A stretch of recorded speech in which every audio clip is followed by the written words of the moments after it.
మీ business ఏదైనా మీ ఊర్లో promotion చేయాలంటే అది సుమన్ టీవీతోనే సాధ్యం. ఇప్పుడే సంప్రదించండి. ఈ రుణమాఫీకి సంబంధించి మన కాంగ్రెస్ నాయకులు అక్కడక్కడ హరీష్ రావు గారి మీద అసలు రుణమాఫీ ప్రకటనతోనే మొత్తం అసలు రుణమాఫీ అమలైనట్టుగా ప్రజల ఖాతాల్లోకి ప్రత్యేకించి 2 లక్షల రుణమాఫీ లబ్ధిదారులైనటువంటి రైతులందరి ఖాతాలకు ఆల్రెడీ డబ్బులు చేరినట్టుగానే మాట్లాడుతున్నారు. ఒకటి రెండోది, అసలు హరీష్ రావు గారు ఏప్రిల్ 24 నాడు అక్కడ పాలకుర్తి సభలో కావచ్చు, ఏప్రిల్ 26 నాడు గన్ పార్క్ దగ్గర స్పష్టంగా ఉన్నాయి. ఏమంటారు, వారు ఏం మాట్లాడిరన్న విషయం ఈ కనీస అవగాహన లేకుండా కాంగ్రెస్ నాయకులు ఇక్కడ సిద్దిపేట నియోజకవర్గంలో కావచ్చు, బయట తెలంగాణ వ్యాప్తంగా కూడా హరీష్ రావు గారు ఏమన్నారంటే, ఈ 2 లక్షల రుణమాఫీతో పాటు కాంగ్రెస్ పార్టీ ఈ సాధారణ ఎన్నికలకు ముందు 6 గ్యారంటీలు, 13 హామీలు, అదే రకంగా మొత్తంగా 420 హామీలు ఇచ్చి మోసం చేసిర్రు. మీరు ఇచ్చిన 6 గ్యారంటీలు, 13 హామీలు, ఈ 2 లక్షల రుణమాఫీ ఏకకాలంలో కనుక అమలు చేస్తే తప్పనిసరిగా నేను రాజీనామా చేస్తానని అన్నారు గన్ పార్క్ దగ్గర. ఏప్రిల్ 24 నాడు ఓపెన్గా ఛాలెంజ్ చేసి, మీరు రండయ్యా ముఖ్యమంత్రి గారు, మీరు అయ్యా రేవంత్ రెడ్డి ముఖ్యమంత్రి గారు రండి, మీకు దమ్ముంటే నిజంగా మీ 6 గ్యారంటీల మీద మీరు తెలంగాణ ప్రజలకు ఇచ్చిన ఏదైతే బూటకు హామీలు ఇచ్చి అధికారంలోకి వచ్చిర్రు, మీరు ఇచ్చిన మీ మేనిఫెస్టోలో మీ సోనియా గాంధీ గారు తుక్కుగూడలో డిక్లరేషన్లో ఇచ్చినట్టుగా, ఆ విజయబేరి సభలో ప్రకటించినట్టుగా 6 గ్యారంటీలు, 13 హామీలు, ఈ 2 లక్షల రుణమాఫీ మీరు అమలు చేస్తే నేను రాజీనామా చేస్తాను. ఎందుకంటే ఉద్యమంలో రాజీనామాలు హరీష్ రావు గారికి కొత్త కాదు.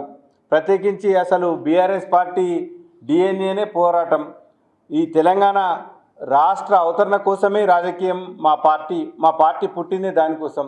ఇంకోటి మీరు చూసిండ్రు, తెలంగాణ ఉద్యమం కోరినప్పుడల్లా, ప్రజలు ఆదేశించినప్పుడల్లా రాజీనామాకు వెనుకాడని నాయకుడు మా హరీష్ రావు గారు. అసొంటి హరీష్ రావు గారికి రాజీనామా చాలా చిన్న గడ్డిపోచలాగా పదవులను వదిలిపెట్టిన చరిత్ర కేసీఆర్ గారికి, హరీష్ రావు గారికి ఉన్నదన్న విషయం ఈ తెలంగాణ సమాజంలో ఏ చిన్నపిల్లలను అడిగినా, పెద్దోళ్ళని అడిగినా, ఈ ఉద్యమ కాలంలో పనిచేసిన అందరికీ, ఇప్పుడు కాంగ్రెస్ పార్టీలో ఉన్న వాళ్ళకు కూడా తెలుసు ఎన్నిసార్లు రాజీనామా చేసిరు, దానికి వెనకాడు. అయితే మీరు కనీసం ఒక ప్రెస్ మీట్, ఒక రాష్ట్ర స్థాయి నాయకుడు, మాజీ మంత్రి మాట్లాడిన ప్రెస్ మీట్ను అర్థం చేసుకోలేనటువంటి ఒక దీన స్థితిలో ఈ కాంగ్రెస్ పార్టీ నాయకులు ఉన్నారు. దీనికి మేము చాలా చింతిస్తున్నాం.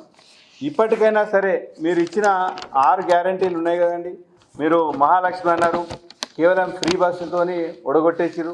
దాంట్లో కూడా ఎన్ని సాధక బాధకాలు ఉన్నాయి. రోజు మహిళలంతా కూడా సిగపట్లే. దాంతో ఆటో కార్మికులు రోడ్ల పడ్డారు. 18 సంవత్సరాలు నిండిన మహిళలందరికీ 2500 రూపాయలు వేస్తా అన్నారు, అది వేయలేదు. 500 రూపాయల గ్యాసు ఆ పథకం ఎట్లా అమలవుతుందో దేవుడెరుగు. రైతు భరోసా కింద మీరు మేము 10,000 ఇస్తే మీరు 15,000 రూపాయలు పెంచిస్తామన్నారు. కౌలు రైతులకు 12,000 ఇస్తామన్నారు. అసలు రైతు భరోసా కింద పంట పెట్టుబడి, ఇప్పుడు ఎండాకాలం మన యాసంగి పంట వేసి పంట చేతికి వచ్చే టైంకి వచ్చిర్రు. ఇప్పుడు వానాకాలం పంటకి ఇంకా మీరు మొదలే లేదు. ఆ పెంచిన పైసలు దేవుడెరుగు, ఉన్న పైసలు రైతు బంధు కేసీఆర్ ఇచ్చినట్టు ఇయ్యలేకపోతున్నారు. గృహజ్యోతి అన్నారు, అదే ఎన్నికల అడవడిగానే మిగిలిపోయింది. మీరు చేయుత పెన్షన్లో పెంచుతా అన్నారు, ఇప్పటికీ కూడా 2,000 రూపాయల పెన్షన్ వస్తుంది, ఎక్కడ 4,000 పెన్షన్ వస్తలేదు. అదే రకంగా ఈ మీరు పెంచిన పెన్షన్ ఇచ్చిపెట్టి ఆ ఉన్న పెన్షన్నే 1 నెల ఇప్పటికీ బకాయి ఉన్నారు. ఈ విషయం మర్చిపోయినరు. అదే రకంగా యువ వికాసం పేరిట విద్యార్థులందరికీ ఒక 5 లక్షల రూపాయల భరోసా కార్డు ఇస్తా అన్నారు, అది ఇవ్వలేదు. మరి నిరుద్యోగ డిక్లరేషన్లో మనకు 4,000 రూపాయల నిరుద్యోగ వృత్తి అన్నారు. ఇట్లాంటి అన్నీ కూడా మొత్తం 6 గ్యారంటీలు, 13 హామీలు, 2 లక్షల రుణమాఫీ, ఇవన్నీ కూడా ఏకకాలంలో చేస్తే ఇవి సత్యదూరమైన విషయం. కాంగ్రెస్ అంటేనే కహానీలు చెప్పేటోళ్ళు, కమిటీలు, కాలయాపనలు, కపట మాటలకు కేరా పార్టీ కాంగ్రెస్ పార్టీ. గతంలో ఇప్పుడు తెలంగాణ ప్రజలు కూడా గుర్తించాలి. వీళ్ళు మొన్న ఒక సచివాలయంలో క్యాబినెట్ భేటీలో ఒక విధానపరమైన నిర్ణయం తీసుకున్నారు.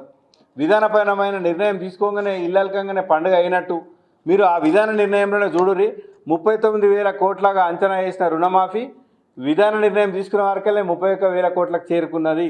రేపు ఏమవుతుంది, ఎన్ని కొర్రీలు పెడతారు, కింద స్టార్ గుర్తు పెట్టి షరతులు వర్తిస్తాయంటే ఒక కుటుంబంలో ఎంతమందికి ఇస్తారు, ఎన్ని ఎకరాలకు పరిమితం చేస్తారు, ఈ 2,00,000 మాఫీకి సంబంధించి ఇంకా విధానపరమైన జీవో వెలువడుతుందన్నారు, వెలువడలే. అప్పటికే పాలాభిషేకాలు, ఇంకా మొత్తం అసలు రైతుల ఖాతాల డబ్బులు పడ్డట్టుగానే చేస్తున్నారు. దీనికి తోడు అదిగో పులి అంటే ఇదిగో తోక అన్నట్టు. ఇంకో విషయం ఏంటంటే కాంగ్రెస్ నాయకులు అప్పటికే రుణమాఫీ అయిపోయినట్టు రాజీనామా లేఖ సిద్ధం చేసుకోవాలన్నారు. అసలు రాజీనామా ఛాలెంజ్ కూడా సిద్ధపడని ముఖ్యమంత్రి ఆ కాంగ్రెస్ పార్టీ వాళ్ళు హరీష్ రావు మీద, ఇట్లా ఉద్యమ నాయకుడు మీద ఎప్పుడంటే అప్పుడు తెలంగాణ సమాజం కోరినప్పుడు, తెలంగాణ ఉద్యమం కోరినప్పుడు, తెలంగాణ ప్రజలు ఈ తెలంగాణ ఉద్యమం కోసం రాజీనామా చేయమని ఆదేశించినప్పుడు ఒక్క క్షణం ఆలోచించకుండా రాజీనామా చేసినటువంటి హరీష్ రావు గారి మీద ఈ కాంగ్రెస్ పార్టీ నాయకులు, ఈ కపట పార్టీ నాయకులు, ఇట్లాంటి ఈ మోసపు హామీలు చేసినటువంటి నాయకులు ఈ రకంగా రాజీనామా చేసుకో సిద్ధంగా ఉండు అని చెప్పి అవాకులు చవాకులు పేలడాన్ని మా పార్టీ పక్షాన తీవ్రంగా ఖండిస్తున్నాం. మీరు ఇప్పటికైనా వెంటనే, ఇప్పుడు మీరు కళ్యాణ్ లక్ష్మి అన్నారు, మేము ₹1,00,000 పాటు తులం బంగారం అన్నారు, తులం మినిమం కూడా ఇవ్వలే, ఇంకా స్టార్టే కాలేదు.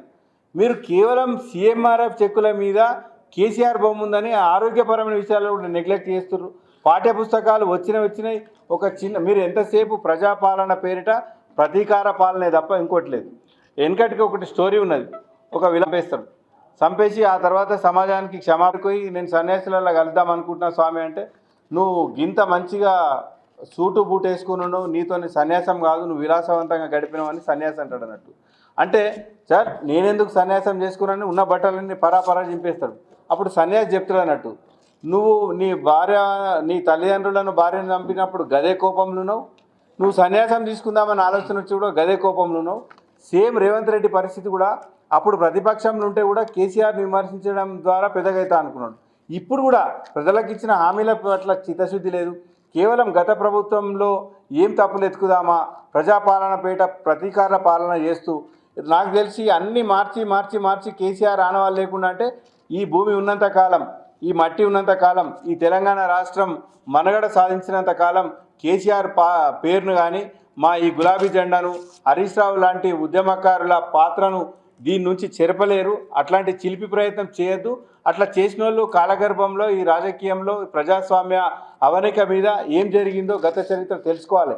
ఎందుకంటే ఆయనకు ఉద్యమంతో సంబంధం లేదు, ఈ మట్టి మీద, ఈ పోరాటాల మీద ప్రేమ లేనోడు కాబట్టి ఆయన మేనేజ్మెంట్ కోటాల అనుకోకుండా పిసిసి ప్రెసిడెంట్ అయ్యిండు, అదే రకంగా మేనేజ్మెంట్ కోటాల ముఖ్యమంత్రి అయ్యిండు. He is an accidental chief minister of Telangana state. కాబట్టి ఇంత లోతుగా ఆలోచిస్తాడని మేము అనుకుంటలేం. ఇప్పటికి కూడా ఛాలెంజ్ చేస్తున్నాం, ఈ బీఆర్ఎస్ పార్టీ కావచ్చు, కేసీఆర్ నేతృత్వంలోని ప్రభుత్వం నేతృత్వంలోని సంక్షేమ పథకం లేని ఇల్లు లేదు, హనుమంతుని గుడి లేని ఊరు, కేసీఆర్ సంక్షేమ పథకం లేని ఇల్లు ఎట్లయితే ఉన్నదో ఇప్పటికి కూడా అదే ఛాలెంజ్ మీద ఉన్నాం. ఇకనైనా వీళ్ళు మానుకోవాలి. ఇంకా తెలంగాణ సమాజంలో మరొక్కసారి ప్రజలు గుర్తుపెట్టుకోవాలి, ఈ విధాన ప్రకటన చేసి వెనుకపోవడము, మళ్ళీ ప్రజల మధ్య తగు పెట్టడం అనేది, ఈ కమిటీల పేరిట కాలయాపన చేయడం అనేది కాంగ్రెస్ డిఎన్ఏ. ఇప్పుడు రైతు భరోసా కోసం కూడా క్యాబినెట్ సబ్ కమిటీ వేసిరు. ఆ రిపోర్ట్ ఎప్పుడు ఇస్తారో, ఈ పంటలు వేసేటప్పుడు ఇస్తారా, ఈ పంటలన్నీ మళ్ళా కోసేటప్పుడు ఇస్తారా అనే విషయం కూడా ఇంతవరకు తెలియదు. తెలంగాణ 6 దశాబ్దాల పోరాటం విషయంలో కూడా డిసెంబర్ 9 నాడు ప్రకటన చేసి వెనుకకు తీసుకున్న చరిత్ర ఈ కాంగ్రెస్ పార్టీది. ఈ రుణమాఫీ అనేది ఒక చిన్న ప్రభుత్వ పాలసీకి సంబంధించి కూడా నిమిషంలో మాట మార్చే ఆ చరిత్ర, ఆ ఆనవాళ్ళు ఉన్న కాంగ్రెస్ పార్టీ పట్ల ప్రజలు, రైతులు కూడా ఉండాలి. ఎప్పుడైతే మీ ఖాతాలో పైసలు పడతాయో గప్పటిదాకా నమ్మద్దు.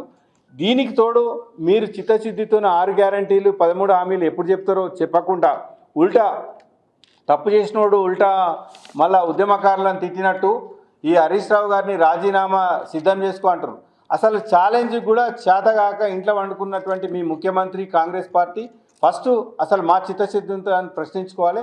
ఇకనైనా ఇట్లాంటివి మానుకొని హరీష్ రావు గారి మీద అనవసరమైన విమర్శలు చేయొద్దని చెప్పి మేము హెచ్చరిస్తున్నాం. అదే రకంగా తెలంగాణ ప్రజలకు వెంటనే ఈ 6 గ్యారంటీలు 13 హామీలు ఎప్పుడు మీరు 100 రోజులు అన్నారు, 100 పోయి 250 రోజులకు వచ్చింది, ఎప్పుడు అమలు చేస్తారో చెప్పాలి.